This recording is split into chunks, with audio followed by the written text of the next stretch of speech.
শেখ হাসিনা কি প্রাসঙ্গিক হয়ে আসছে? এত বড় একটা আন্দোলন হলো, এত মানুষ মারা গেল, তারপরেও কি শেখ হাসিনাকে ইচ্ছাকৃতভাবে প্রাসঙ্গিক করা হচ্ছে? হ্যাঁ, তাই করা হচ্ছে। কারণ হচ্ছে যে একদম ইউটিউবারকে যদি তথ্যমন্ত্রী বানানো হয় তাহলে এমন হবে।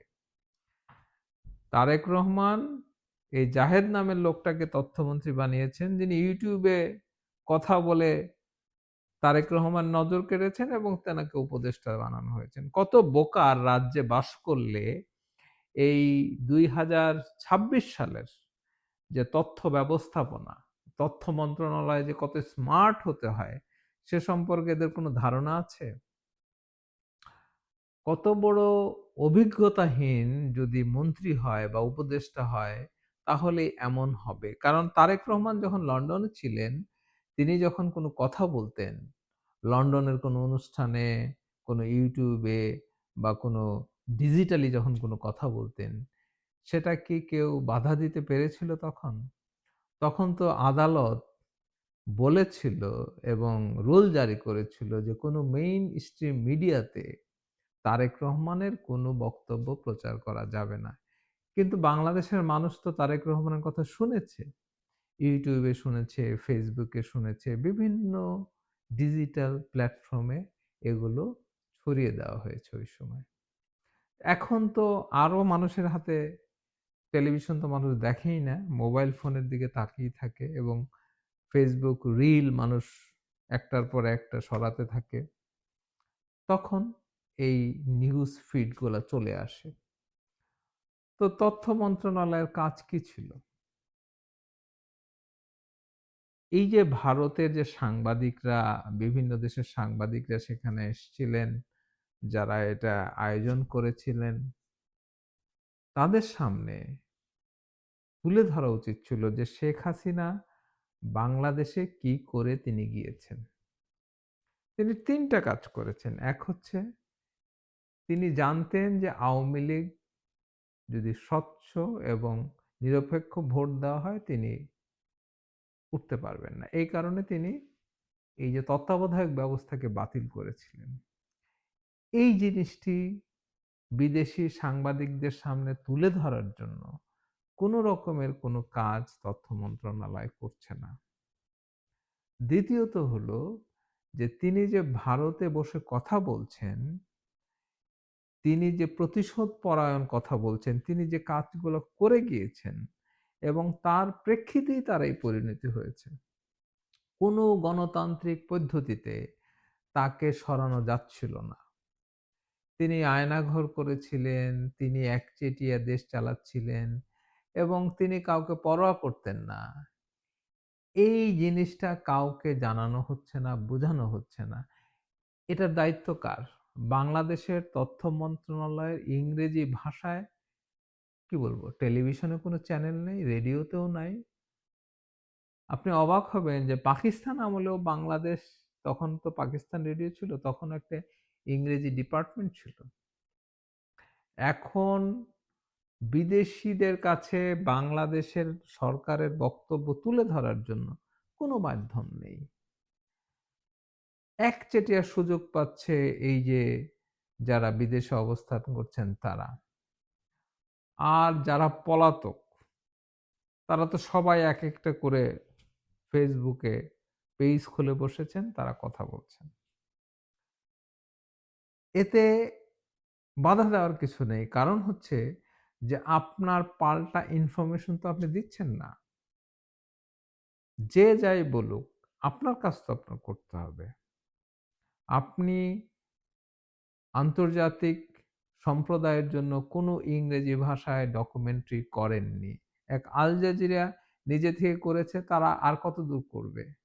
এই যে এতগুলা মানুষ শহীদ হলো, তাদের উপরে ডকুমেন্টারিটা যেমন করা দরকার ছিল, সেই সাথে এরা যে গণতন্ত্র বিরোধী এবং এই আওয়ামী লীগকে যে নিষিদ্ধ করা হয়েছে, কেন নিষিদ্ধ করা হলো? কারণ তারা যতবারই ক্ষমতায় আসে তারা কোনো রকমের বিরোধী পক্ষকে তারা সহ্য করতে পারে না।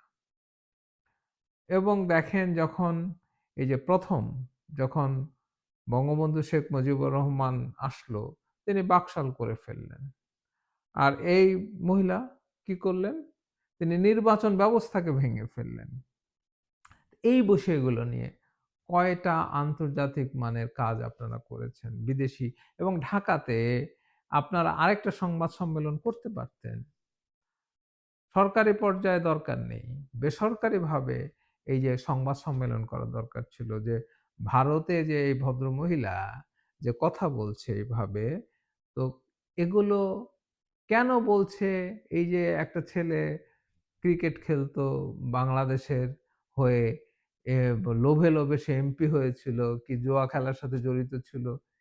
তো এরা যে কত নিম্নমানের, এগুলো তুলে ধরার জন্য বাংলাদেশে বেসরকারিভাবে, কারণ এগুলোকে গুরুত্ব দেওয়ার কিছু নাই। সরকারিভাবে এগুলোকে জবাব দেওয়ার কিছু নাই। এই সমস্ত যারা স্বৈরাচার, যারা দেশ থেকে এইভাবে পালিয়েছে, তাদের এই সমস্ত কথা সরকারিভাবে প্রতিবাদ করারও দরকার নেই। আপনি কেন এত নিচে নামবেন? যারা নিজেরা অন্যায় করে বড়, বড় কথা বলছে, তাদের কথার কোনো মূল্য নাই এইজন্য যে এই যে ডিসেম্বরে সে আসবে বলছে, যখন ডিসেম্বরটা চলে যাবে তখন এই শেখ হাসিনার ব্যক্তিত্ব একদম মাটিতে নেমে যাবে। শেখ হাসিনা বড় একটা ভুল করেছেন। তিনি যে বলেছেন যে ডিসেম্বরে ফিরে আসবো এবং সেই সাথে, সাথে যে তার সাঙ্গপাঙ্গরা ফেসবুকে বলছে যখন ডিসেম্বরে সে আসতে তো পারবেই না, তখন দেখবেন মানুষ বলবে যে, "এই পাগলের কথা শুনে লাভ নেই।" তারপরে কি হবে? আরেকটা সে সময় দিবে। মনে আছে যে ওবায়দুল কাদের বলতেন যে, "বিএনপির আন্দোলন করার মুরুদ নেই।" কেন বলতেন? কারণ শেখ হাসিনা কোনো স্পেস দেননি বিএনপিকে। তো তারা তো মজা পেয়ে গিয়েছিলেন। এখন কথা হচ্ছে যে আওয়ামী লীগকে নিষিদ্ধ করা হয়েছে। নিষিদ্ধ মানে নিষিদ্ধ। তাদের কোনো স্পেস বাংলাদেশে যেহেতু দেওয়ার সুযোগ নেই। কারণ তারা মানুষকে পৃথিবী থেকে উঠিয়ে দিয়েছে, আয়নাঘর করেছে। তাদের কোনো স্পেস দেওয়ার সুযোগ নাই। সেইটা যদি হয়, তবে আপনারা কেন এইটা নিয়ে টক শো যারা করছে, যারা এটা করছে, আরো কাজ রয়েছে। সরকারি লোকজন এই সমস্ত কথা বলবে কেন? আরো অনেক কাজ রয়েছে। এবং শেখ হাসিনাকে প্রাসঙ্গিক করার ক্ষেত্রে এই যে অপরিপক্ক, কি বলবো, এই মন্ত্রীরাই দায়ী। কারণ হচ্ছে যে আপনি দেশের এই মুহূর্তে উন্নয়ন করাটা দরকার। এই যে বিভিন্ন ইউটিউবাররা দেখবেন যে রিক্শাওয়ালাদের দিয়ে কথা বলাচ্ছে যে শেখ হাসিনা অনেক ভালো ছিল, স্বৈরাচার হলেও রাস্তাঘাট করেছে, এই করেছে।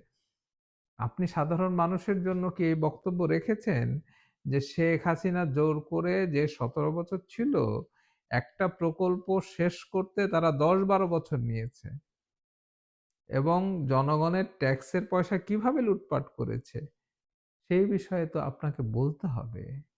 আর আপনাকে কিছু মেগা প্রজেক্ট নিতেও হবে। কারণ হচ্ছে মানুষ দেখতে চায় যে এই সরকার আমাদের জন্য ইনফ্রাস্ট্রাকচার কি করলো। যখন তারা দেখবে যে শেখ হাসিনা আমাদের স্বৈরাচার হলেও সে কাজ করেছে, তখন কিন্তু তার প্রতি একটা পরোক্ষ সিম্প্যাথি আসবে। সেই কারণে আপনাকে কাজ করতে হবে।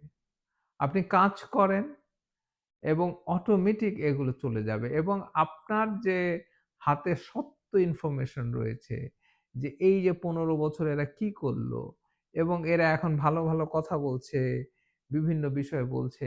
এরা ক্ষমতায় আসলে কি করতে পারে? এটি তো আপনাকে তুলে ধরতে হবে।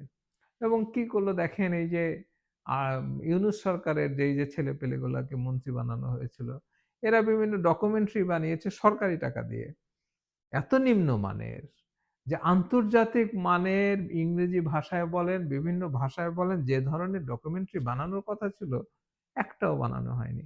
এই যে এত বড় একটা মুক্তিযুদ্ধ জাদুঘর করা হলো ৳১০০ কোটি খরচ করে।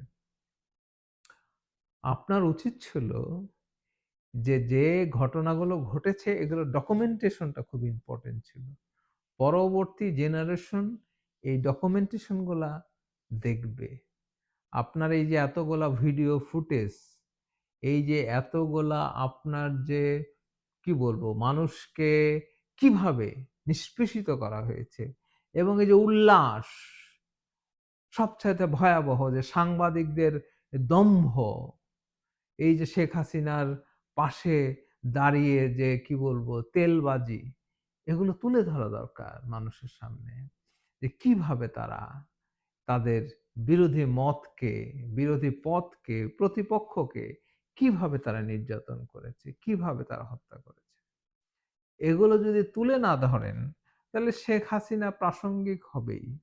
২ টি জিনিস আপনাকে করতে হবে। এক হচ্ছে এই জিনিসগুলো তুলে ধরতে হবে এবং সাথে, সাথে জনগণের জন্য উন্নয়ন করতে হবে এবং খুব বিচক্ষণের সাথে আপনি বিদ্যুতের দাম বলেন, আপনি ওভারঅল এই যে এমন একজন মন্ত্রীকে আপনি বিদ্যুতের দায়িত্ব দিয়েছিলেন, তিনি গতবারই ফেল করেছিলেন। তো এগুলো আপনাকে খেয়াল না করলে শেখ হাসিনা শেখ হাসিনাকে বাধা দিলেই কি শেখ হাসিনা প্রাসঙ্গিক হয়ে উঠবে। এবং একটা জিনিস আপনাদের বলে দেই যে শেখ হাসিনা তখনই দেশে ফিরতে পারবে যখন দেশের ভিতরে একটা অরাজকতা তৈরি হবে। আরো ২ টা জিনিস লাগবে শেখ হাসিনার দিকে। এই অরাজকতার ফলে সেনাবাহিনী যদি কোন রকমের কোনো ঘটনা ঘটায়, আরেকটা ভারত, এই ৩ টা জিনিস। ভারতের মেকানিজম, বাংলাদেশের অভ্যন্তরে সেনাবাহিনী এবং প্রশাসনের যদি শেখ হাসিনার লোক থেকে থাকে, আরেকটা হচ্ছে দেশে একটা অরাজকতা তৈরি। এই ৩ টার সমন্বয় হলে শেখ হাসিনা আসার একটা সম্ভাবনা রয়েছে। তো সেই বিষয়গুলো আপনারা খেয়াল রাখছেন? আমার তো মনে হয় না। যাই হোক, আমি শুধু এইটুকুই বলছি যে শেখ হাসিনাকে আপনারা প্রাসঙ্গিক করবেন না। আপনারা উন্নয়ন করে যান এবং এই সমস্ত মন্ত্রী যাদেরকে রেখেছেন, যারা মিডিয়াকে কিভাবে বাড়াতে হবে। আওয়ামী লীগ সরকার যে কটা চ্যানেল দিয়ে গেছিল, আজকে কয় মাস হলো সরকার? কয়টা চ্যানেল নতুন করে দেওয়া উচিত ছিল? কয়টা আপনারা বিএনপি রিলেটেড চ্যানেল আপনারা দিয়েছেন? তার মানে কি? তার মানে এই যে কিছু, কিছু পুরনো সাংবাদিক তাদের কথায় আপনারা উঠছেন, বসছেন। তো সময় কিন্তু বসে থাকবে না। অযোগ্যতার উত্তর অযোগ্য লোকরা এমনিতেই পেয়ে যায়। অর্থাৎ আপনার ব্যর্থতাকে আপনার বিরোধীরা কাজে লাগাবে, এটাই স্বাভাবিক।